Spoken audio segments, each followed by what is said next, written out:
Hari ini, mari kita mempelajari firman Tuhan dengan kupah bertajuk Hari Sabat dan Hukum Tuhan.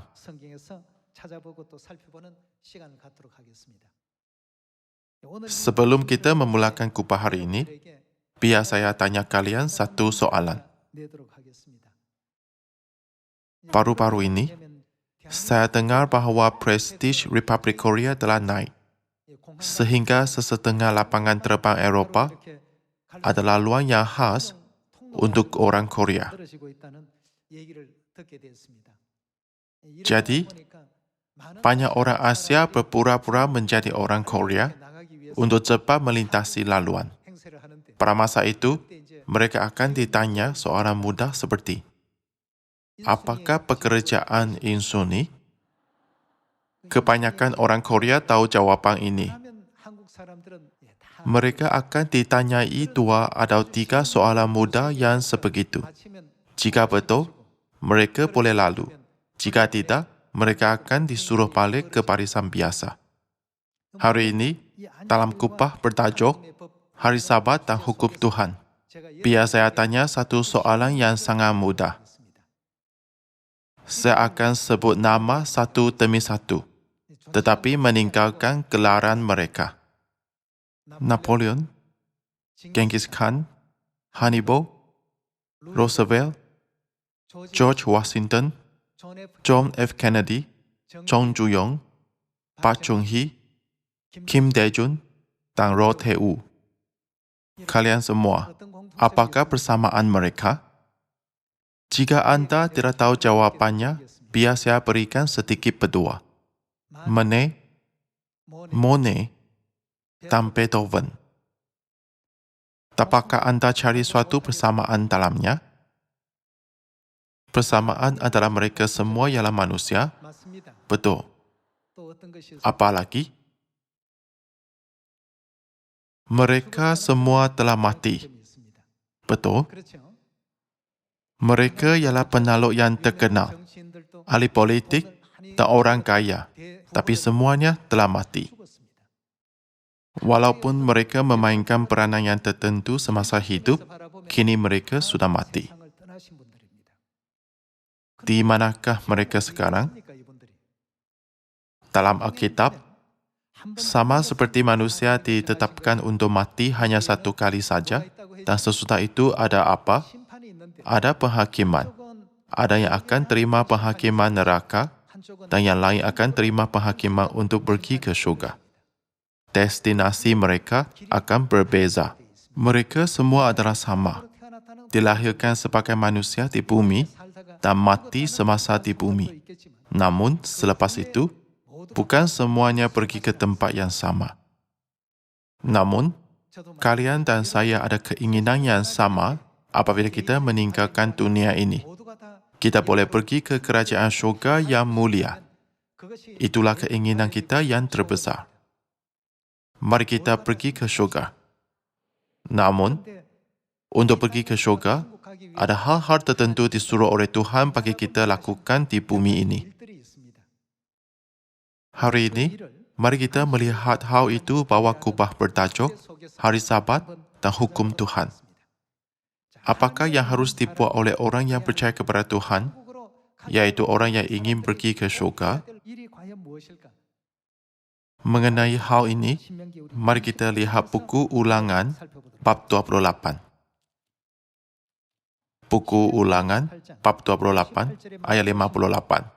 Apabila engkau tidak berhati-hati melakukan semua perkataan Taurat yang tertulis dalam kitab ini, untuk takut akan nama yang mulia dan dahsyat ini, yaitu Tuhan, Tuhanmu, kemudian Tuhan akan membuat tulahmu luar biasa, dan tulah keturunanmu akan menjadi dahsyat dan terus-menerus, dengan sakit yang jahat dan berkepanjangan. Menurut ayat 58, jika Anda tidak melakukan dengan setia segala perkataan Tuhan yang tertulis dalam buku ini, apa akan berlaku? Ayat 59 berkata, Tuhan akan membuat tulahmu luar biasa, dan tulah keturunanmu akan menjadi dahsyat. Sini, Tuhan mengajar kita untuk mematuhi hukum-Nya dengan baik-baik, bukan? Mari lihat buku ulangan bab 31. Bab 31, ayat 11 tertulis, apabila seluruh orang Israel datang menghadap hadirat Tuhan Tuhanmu di tempat yang akan dipilihnya, maka haruslah engkau membacakan hukum Taurat ini di depan seluruh orang Israel. Seluruh bangsa itu berkumpul, laki-laki, perempuan dan anak-anak, dan orang asing yang diam di dalam tempatmu, supaya mereka, bagaimana, mendengarnya tentang apa, belajar apa, takut akan Tuhan, Tuhanmu, dan mereka melakukan dengan setia segala perkataan hukum Taurat ini. Hukum ini diberikan bukan hanya kepada umat Israel, tetapi juga orang asing. Apakah perintah Tuhan? Dia suruh mereka belajar dan mengikut hukum Tuhan. Hukum Tuhan ialah hukum untuk semua manusia. Memantangkan gereja-gereja di dunia tidak menyambut hari Sabat, mereka menipu dengan berkata, itulah hukum bagi orang Yahudi dan tidak berkaitan dengan kita pada hari ini. Kita diselamatkan hanya melalui iman. Menurut ajaran Tuhan di sini, kehendak siapakah bahawa kita harus belajar dan patuh hukum ini tidak kira kita ialah orang asing atau umat Israel? Kehendak Tuhan. Kalau begitu, kita tidak boleh menghormati Tuhan dengan sesuka hati. Semua ibadah dan korban ada peraturan. Hari ini, antara banyak hukum, mari kita lihat hukum hari Sabat dalam Alkitab. Tuhan memberitahu umat Israel bahawa Dia akan mengatakan hubungan antara Tuhan dengan umatnya melalui hari Sabat. Mari kita lihat buku Keluaran bab 20 ayat 8. Buku Keluaran bab 20 ialah bab Tuhan mengisytiharkan hukum. Ingatlah hari Sabat dan kuduskanlah hari Sabat. Ayat 9. 6 hari lamanya engkau akan bekerja dan melakukan segala pekerjaanmu. Tetapi hari ketujuh adalah hari Sabat Tuhan, Tuhanmu. Maka jangan melakukan sesuatu pekerjaan.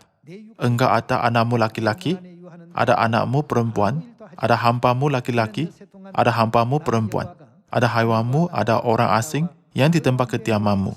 Sebab 6 hari lamanya Tuhan menjadikan langit dan bumi, laut dan segala isinya, dan ia berhenti pada hari ketujuh. Itulah sebabnya Tuhan bagaimana memberkati hari Sabat dan mengutuskannya. Ingatlah dan kuduskanlah hari Sabat. Maksudnya hari Sabat dan upacara ibadah hari Sabat, kedua-dua adalah penting. Tuhan menyatakan ajarannya melalui perintah ini, bukan? Kini, ada banyak gereja di sekeliling kita. Melalui ajaran hari Sabat, kita perlu pastikan sama ada gereja-gereja ini berada di jalan yang betul menuju ke syurga dan mengikut hukum Tuhan dengan betul atau tidak. Bukan semua orang yang berkata, aku percaya Tuhan, dan pergi ke gereja secara membuta tuli, boleh pergi ke syurga. Sebab itulah Tuhan memanggil hari Sabat sebagai hari Sabat Tuhan. Dia meletakkan namanya di depan. Tuhan memberkati hari Sabat dan bagaimana? Mengutuskannya. Dalam buku Keluaran bab 20, Tuhan mengumumkan, Tuhan menubuhkan hari Sabat. Tuhan memberkati hari Sabat dan mengutuskannya. Mari kita melihat asal-usul hari Sabat melalui buku Kejadian bab 2. Buku Kejadian bab 2 ayat 1 tertulis, demikianlah diselesaikan langit dan bumi dan segala isinya, ketika Tuhan pada hari ketujuh telah menyelesaikan pekerjaan yang dibuatnya itu. Sini berkata hari berapa? Sila ingat hari ketujuh ini. Ketika Tuhan pada hari ketujuh telah menyelesaikan pekerjaan yang dibuatnya itu, berhentilah pada hari ketujuh dari segala pekerjaan yang telah dibuatnya itu. Ayat 3. Lalu Tuhan memberkati. Dia memberkati hari apa?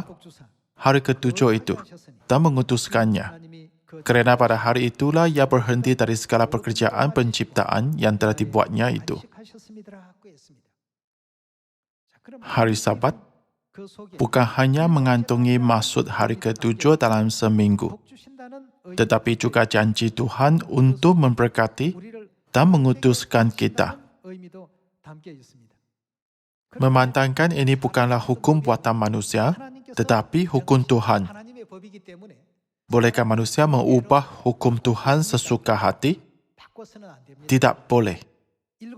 Memandangkan Tuhan telah memberkati hari ke-7, kita harus diberkati pada hari itu. Kini, banyak gereja di seluruh dunia seperti pasir di tepi laut beribadah pada hari Ahad. Namun, kita beribadah pada hari Sabat, yaitu hari Sabtu. Apakah perbezaannya?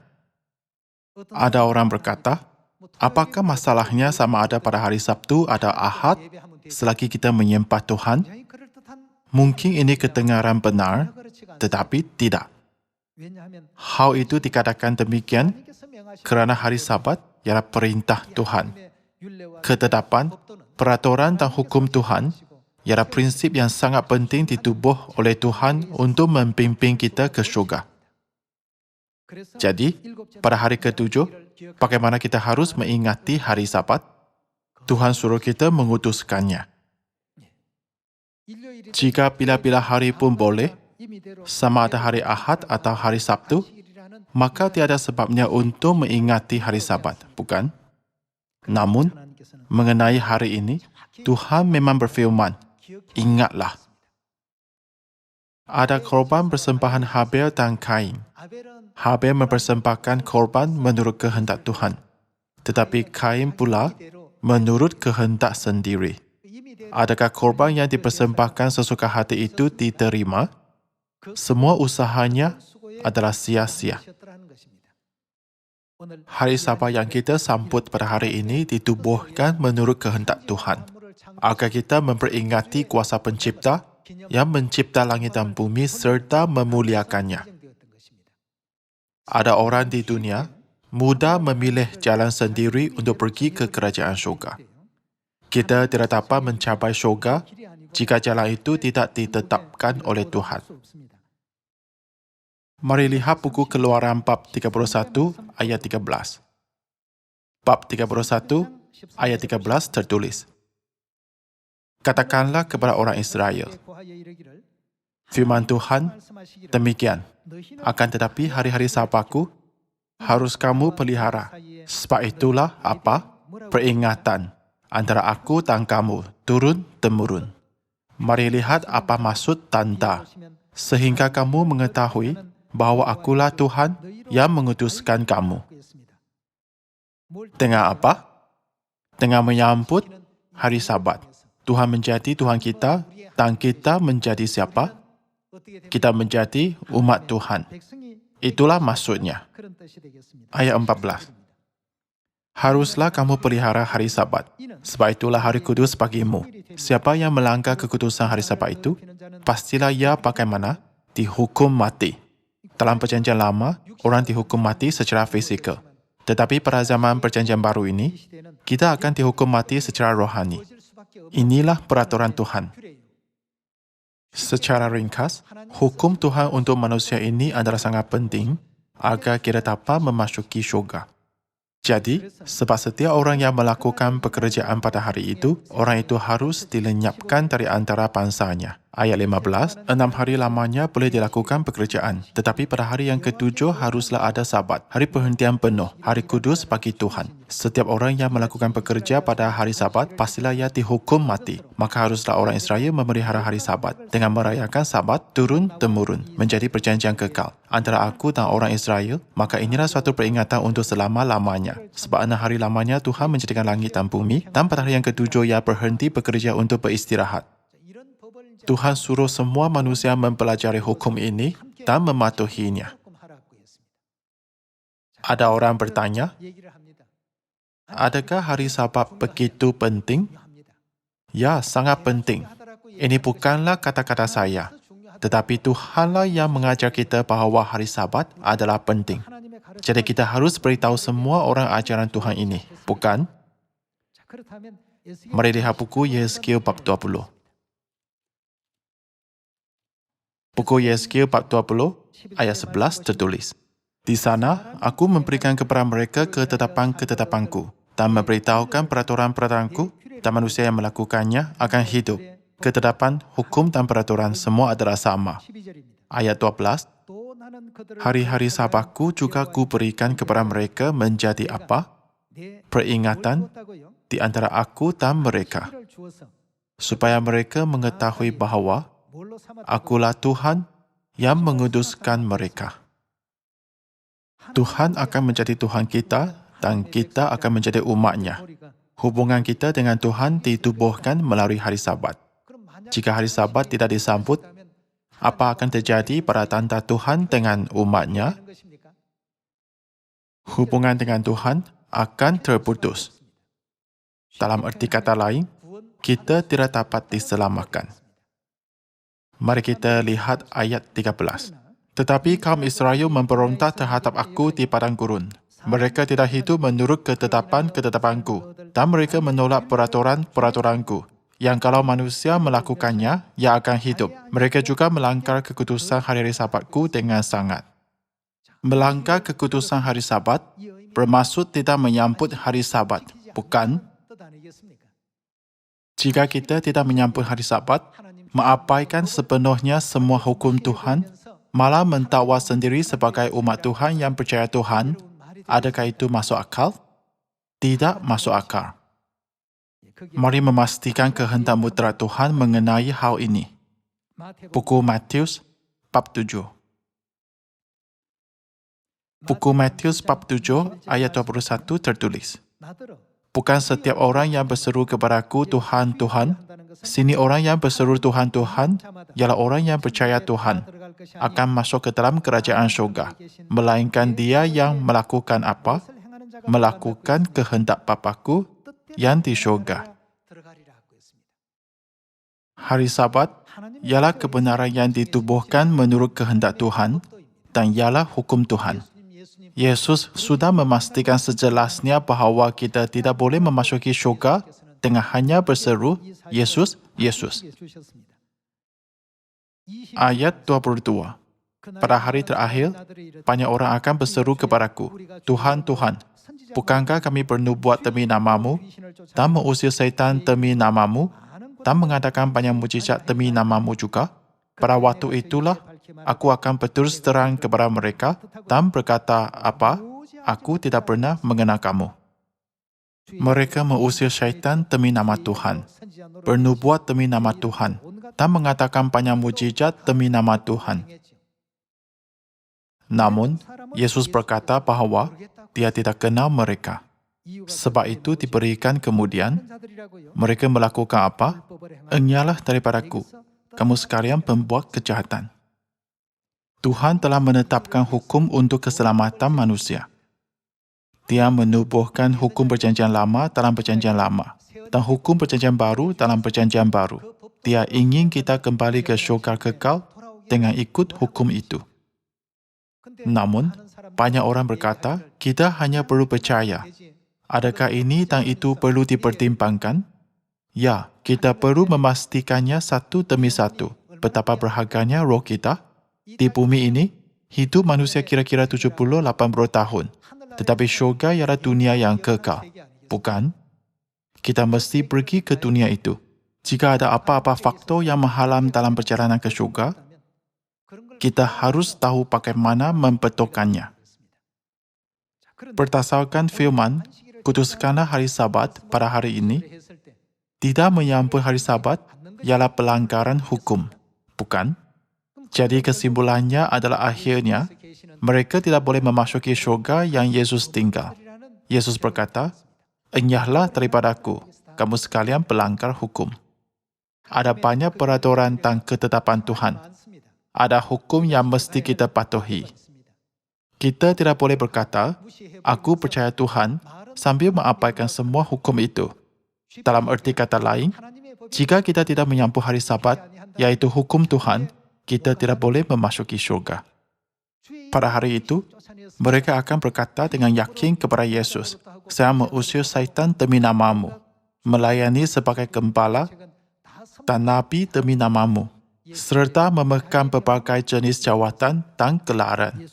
Namun, Yesus akan bertanya dengan tegas, adakah kamu menyambut hari Sabat? Tidak ada. Apakah yang kamu sambut? Saya menyambut ibadah hari Ahad. Pergi daripadaku. Hukum Tuhan ialah apa antara Dia dengan umatnya? Tanda. Namun, mereka hanya ada tanda penyembah Dewa Matahari. Tuhan akan menolak mereka semua dan berkata, tempat yang akan kamu masuk bukanlah syurga. Sebaliknya, orang yang mematuhi hukum, ketetapan dan peraturan Tuhan akan memasuki syurga, bukan? Walaupun Tuhan menolak orang yang melanggar hukum, orang yang mematuhi hukum, ketetapan dan peraturan Tuhan dengan setia pasti akan memasuki syurga. Tuhan telah menunjukkannya dengan jelas. Mengenai hal ini, mari kita lihat bapa Tuhan menunjukkan kehendaknya yang tegas. Mari kita lihat buku Yehezkiel bab 22 ayat 26. Sini, imam-imam ialah pastor-pastor pada hari ini. Imam-imamnya memperkosa apa? Hukum Tauratku dan menajiskan hal-hal yang kudus bagiku. Mereka tidak membedakan antara yang kudus dengan yang tidak kudus. Tidak mengajarkan perbedaan yang najis dengan yang tahir. Mereka menutup mata terhadap apa? Hari-hari Sabatku. Demikianlah aku dinajiskan di tengah-tengah mereka. Imam-imam ini tidak memuliakan Tuhan. Mereka menghina Tuhan, menajiskannya, dan merosakkan kemuliaannya. Apakah jenis perbuatan dianggap menajiskan Tuhan? Menutup mata terhadap hari-hari Sabat Tuhan. Maksudnya, tidak menyambut hari Sabat. Seterusnya, mari kita lihat jenis orang ini dalam ayat 27. Pemuka-pemukanya di tengah-tengahnya adalah seperti apa? Serigala-serigala yang menekan mangsanya dalam kehausan akan darah, yang bagaimana membinasakan orang-orang untuk menguntungkan diri sendiri secara haram. Dikatakan bahawa mereka tidak menyelamatkan roh, tetapi membunuh roh. Siapakah mereka? Mereka ialah orang yang tidak menyambut hari Sabat, sambil mendakwa sebagai nabi dan pastor, tetapi tidak membimbing orang menurut hukum Tuhan. Orang ini seperti serigala yang menekan mangsanya. Mereka membinasakan orang untuk menguntungkan diri sendiri secara haram. Ayat 28. Dan nabi-nabinya menggoles mereka dengan kapur, dengan melihat penglihatan yang menipu, dan memberi tenungan bohong bagi mereka. Nabi-nabi itu berkata, beginilah firman Tuhan. Tetapi Tuhan tidak berfirman. Mereka berkata, inilah firman Tuhan. Padahal Tuhan tidak berfirman. Pernahkah Tuhan memerintahkan kita untuk mengutuskan hari Ahad? Tiada perintah seperti itu dalam hukum Tuhan. Namun, tempat mereka buat sebegitu dinyamar sebagai gereja yang benar pula. Betapa sedihnya. Jadi, pintu manakah Tuhan suruh kita masuk? Masuklah melalui pintu yang sesat itu. Walaupun sedikit orang sahaja yang mendapati pintu itu, kerana itulah jalan kehidupan, Tuhan suruh kita cari dan masuk melaluinya. Kita harus membeza, ada banyak gereja di bumi. Adakah mereka mengikut hukum, ketetapan dan ajaran Tuhan seperti yang diberikannya? Anda dan saya sedang menyambut hari Sabat. Kita beribadah pada hari Sabtu, manakala kebanyakan gereja lain beribadah pada hari Ahad. Hal ini sahaja membuktikan bahawa mereka melanggar hukum seperti yang tertulis dalam buku Matius bab 7. Secara rohani, mereka melanggar hukum. Tuhan akan berkata kepada mereka, aku tidak pernah mengenal kamu, enyahlah daripadaku, kamu sekalian pembuat kejahatan. Kamu menajiskan aku. Kamu membunuh roh-roh seperti serigala yang menekan mangsanya. Melalui Nabi Yehezkiel, Tuhan mendedahkan identiti mereka satu persatu dengan sejelasnya.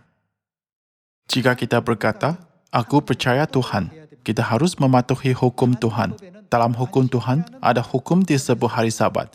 Tiada hukum disebut ibadah hari Ahad. Kalau begitu, bilakah hukum ibadah hari Ahad bermula? Demi manusia, Yesus menunjukkan kuasa dan rahmat penebusan yang besar melalui salib. Bangkit dari antara orang mati pada hari ketiga dan naik ke syurga 40 hari kemudian. 10 hari kemudian, iaitu pada hari Pentakosta, hujan Roh Kudus pada awal musim dicurahkan ke atas 120 orang kudus yang berkumpul di bilik atas Markus. Sejak itu, kebenaran perjanjian baru yang Yesus tubuhkan mulai disampaikan ke seluruh dunia. Itu adalah kira-kira abad pertama. Pada masa itu, Rom menyembah dewa matahari.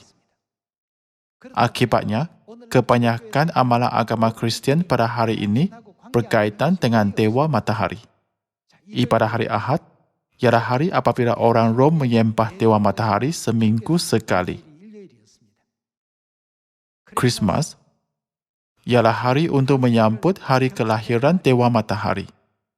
Semuanya ini telah dimasukkan ke dalam gereja dan kini menyamar sebagai hukum Tuhan.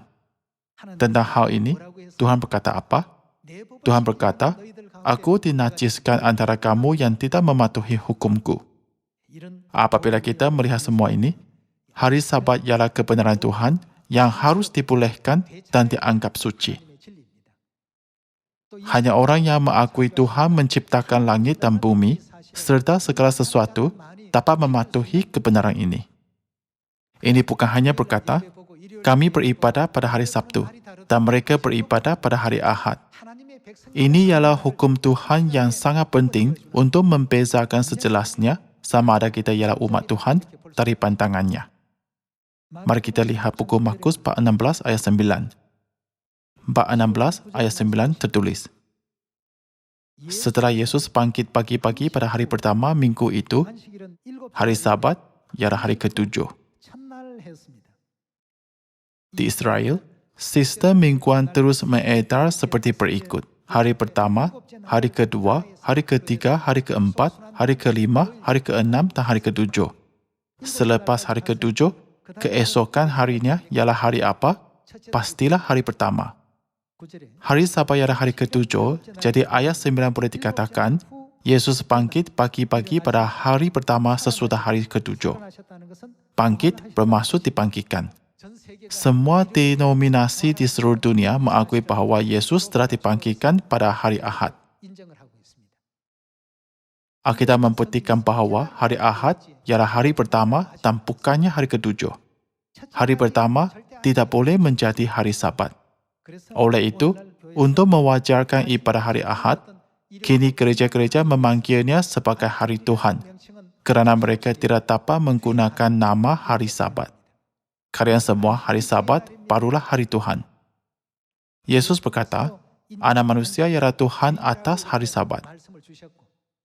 Selain itu, dia berkata sejelasnya, hari Sabat ialah Sabat Tuhan. Apabila kita memahami hal ini pun dengan betul, kita dapat membezakan semudahnya antara gereja yang diselamatkan dengan gereja yang tidak dapat diselamatkan, serta gereja yang menerima janji Tuhan dengan gereja yang tidak.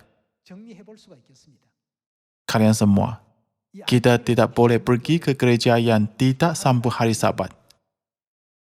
Yesus mengajar kita, "Enyahlah daripadaku, kamu sekalian pembuat kejahatan."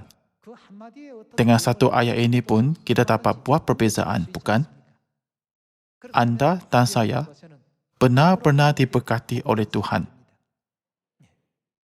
Mari kita memberikan kesyukuran dan penghormatan abadi kepada Tuhan Elohim, iaitu Tuhan Bapa dan Tuhan Ibu, kerana biar kita tinggal dalam kebenaran hari Sabat. Dengan ini, saya tamatkan khutbah ini. Sekian, terima kasih.